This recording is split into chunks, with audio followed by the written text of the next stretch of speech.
It's so easy to be great nowadays because most people are weak. This is a softened generation. So if you have any mental toughness, any ability, if you have any fraction of self-discipline, the ability to not want to do it but still do it. See, a lot of people pretend that they want more out of life, but all you have to do is watch their actions. Watch their actions. Watch what they're doing. Most people then wait for crisis or trauma or disease or diagnosis, and then they wait for loss, some tragedy to make up their mind to change. And my message is, why wait? And you can learn and change in a state of pain and suffering, or you can learn and change in a state of joy and inspiration. And I think right now, the cool thing is that people are waking up. You might be using the word but it's not because you're dumb. You don't understand how dangerous that word is. I'm coming here today to warn you. I'm coming here today to protect you. Stop using the word but. If you're not careful, it's a part of your vocabulary. If you're not careful, it can become a part of your DNA. Why are you constantly making excuses? Do you really believe that excuses are going to save you? Do you understand what it means that you have to get to a level that you have never been in your life? Do you really have the mental fortitude to level up? This is the time right now for you to recognize the truth about who you really are inside. All that you have to do in order to start to pursue your dreams is take small actions every day that align your life in that direction. All you have to do to kill procrastination is just start. You just go, and procrastination dies. So don't wonder how you overcome procrastination. It's easy. All you do to overcome procrastination is go. Very few battles are won under ideal circumstances. So you gotta simulate and practice the unknown so that the unexpected will not derail you. Every morning when you get up, ask yourself, how can I put myself in a place where I'll be uncomfortable? See, you have to master the unknown. You gotta master your fears. You gotta master the unexpected, so when it happens, you are prepared. This is the time to recognize your potential, your truth. Everything about you is beautiful. Recognize your purpose in this world. We are all responsible. We are all made to do great things. You know, if you start with the presumption that there's a baseline of suffering in life and that can be exaggerated as a consequence of human failing, as a consequence of malevolence and betrayal and self-betrayal and deceit and all those things that we do to each other and ourselves that we know that aren't good, that amplifies the suffering. That's sort of the baseline against which you have to work. And it's contemplation of that often that makes people hopeless and depressed and anxious and overwhelmed and all of that, and they have the reasons. But you need something to put up against that. And what you put up against that is meaning. Meaning is actually the instinct that helps you guide yourself through that catastrophe. And most of that meaning is to be found in the adoption of responsibility. So if you think, for example, if you think about the people that you admire, well, you think about when you have a clear conscience first, because that's a good thing to aim at, which is something different than happiness, right? A clear conscience is different than happiness. Yeah, it's better. Yeah. That's you're not better. Like guilting yourself. You're not feeling bad about yourself. That's right. You feel that you've justified your existence, right? And so you're not waking up at 3 a.m. in a cold sweat thinking about all the terrible things that you've involved yourself in. What you said to someone that you shouldn't have said, or how you acted, or lied. What opportunity you lost, or the things that you've let go that you should have capitalized on, and all of that. And so if you think about the times when you're at peace with yourself with regards to how you're conducting yourself in the world, it's almost always conditions under which you've adopted responsibility, right? At least the most guilt I think that you can experience perhaps is the sure knowledge that you're not even taking care of yourself, so that you're leaving that responsibility to other people, because that's pretty pathetic. And unless you're psychopathic. and you're living a parasitical life, and that characterizes a very small minority of people, and an even smaller minority think that's justifiable.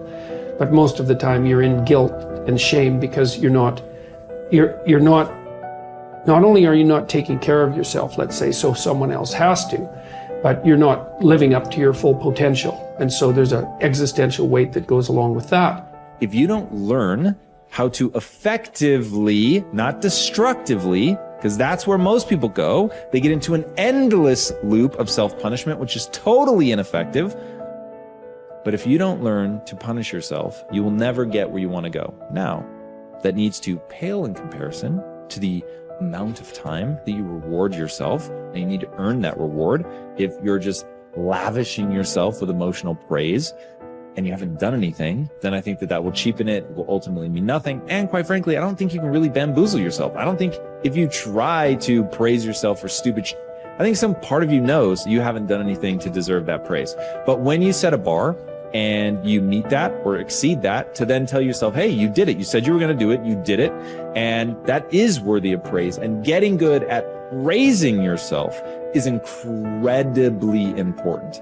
And I think that most people have a very hard time doing both. Most people don't know how to effectively praise themselves. They don't know how to get themselves, first of all, to do things that are praiseworthy. And then when they do, they don't take the time to emotionally reward themselves, meaning you actually have to feel it. It can't just be intellectual. You've got to actually feel that. And the same with punishment. If you say you're going to do something, even if nobody's watching, and you don't do it, then you need to emotionally punish yourself. None of you will ever know whether I actually get out of bed in 10 minutes or less or not. But I say I do all the time. But every time I miss it, even if I miss it by seconds, I just gave myself the chills. Even if I miss it by seconds, I will punish myself for that. Because I said I was going to do it and I didn't do it. So the fact that nobody's watching is utterly irrelevant to me. It has everything to do with myself. Now, the reason that this is important, the reason that I think that people need to do this is because that's how you shape your behavior. So, like water, over time can create the Grand Canyon, or you can take a polishing rock and shape stones. You can shape your personality. You can certainly shape your identity and shape your behaviors if you learn how to reward and punish yourself. I know a lot of people don't want to hear that. That is the truth of the human condition. The great paradox there is an interesting and important paradox in life that you need to be aware of. It is that if you are an intelligent person, you do everything possible to organize your life in such a way that you minimize and avoid adversity and disappointment. This is a sensible and rational thing to do. All intelligent people, following the path of least resistance to achieve their goals, do everything possible to minimize the number of difficulties and obstacles that they will face in their day. Today activities, disappointment is inevitable yet. In spite of our best efforts, disappointments and adversity are normal and natural, unavoidable parts of life. Benjamin Franklin said that the only things that are inevitable are death and taxes, but every bit of experience shows that disappointment is also inevitable. No matter how well you organize yourself and your activities, you will experience countless disappointments, setbacks, obstacles, and adversity over the course of your life. And the higher and more challenging the goals that you set for yourself, the more disappointment and adversity you will experience. This is the paradox. It is impossible for us to evolve and grow and develop to our full potentials except to the degree to which we face adversity and learn from it. All of the great lessons of life come as the result of setbacks and temporary defeats, which we have done our utmost to avoid. Adversity, therefore, comes unbidden, in spite of our best efforts. And yet, without it, we cannot grow into the kind of people who are capable of scaling the heights and achieving great goals. Adversity is what tests us throughout history. Great thinkers have reflected on this paradox and have concluded that adversity is the test that you must pass on the path to accomplishing anything worthwhile. Herodotus, the Greek philosopher, said, "Adversity has the effect of drawing out strength and qualities of a man that would have lain dormant in its absence." The very best qualities of strength, courage, character, and persistence are brought out in you when you face your greatest challenges and you respond to them positively and constructively. Everyone faces difficulties every step of the way. The difference between the high achiever and the low achiever is simply that the high achiever utilizes adversity and struggles for growth, while the low achiever allows difficulties and adversity to overwhelm him or her and leave him or her discouraged and dejected. Bounce Back from Disappointment, the work by Abraham Zeleznik at Harvard, proved that the way you respond to disappointment is usually an accurate predictor of how likely you are to achieve great success. If you respond to disappointment by learning the very most from it, and then by putting it behind you and pressing forward, you are very likely to accomplish great things in the course of your life.